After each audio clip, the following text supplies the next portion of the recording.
73 new cases in Victoria over the past 24 hours. Certainly a very concerning number there after that slight dip in cases yesterday. 9 of these are linked to known outbreaks. We don't have the exact breakdown of that just yet. That information will come from the Chief Health Officer later on this afternoon, while 42 are still under investigation. Another very concerning number. As well as that, we don't have the exact breakdown suburb by suburb of where these 73 new cases are. That'll come later, but the Premier says the vast majority are in these 10 hotspot postcodes, but there are still coronavirus cases popping up elsewhere in Melbourne.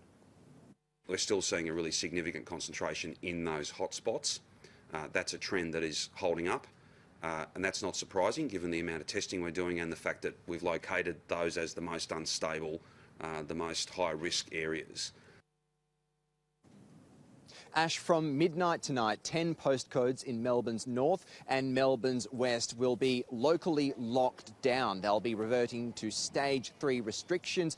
Travel in and out of those suburbs banned, except for those 4 reasons being to head to work or to study, to receive or to give care, to shop for essential goods or to go for exercise. We have had a bit of clarification around that. People can head to work outside of these postcodes, but they can't then go to cafes or restaurants outside of their postcode once they are there as well. Police will be out and about in these suburbs asking people what they're doing and handing out fines if they aren't outside for one of those 4 reasons. As well as that, drivers heading into these areas may be faced with booze bus style operations, again pulling them over and asking them just why they're heading in.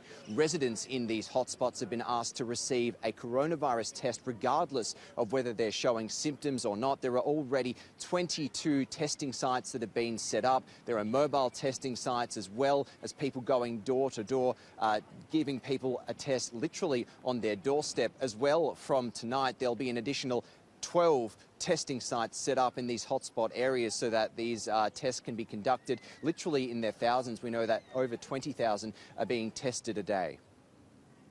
The Wingate Avenue Community Centre, the Maribyrnong Community Centre, Fairburn Park Pavilion in Ascot Vale, Niddrie Community Hub, Glenroy Library and AG Gillen Oval. So they will be open from this afternoon.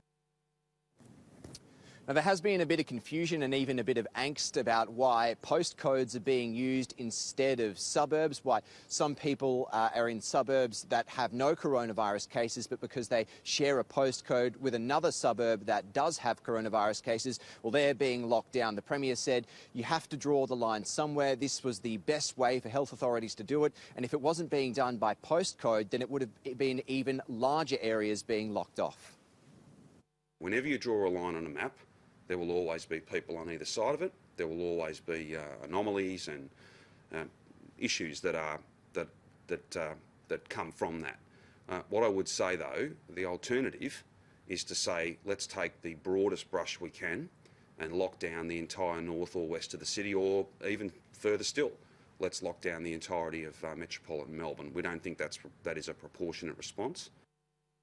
Premier Andrews has also defended his handling of the state's troubled quarantine program, that hotel quarantine program. Of course, we know it's now been suspended, international flights diverted to Queensland and New South Wales. When asked why he didn't act earlier, the Premier said that it has constantly been altered.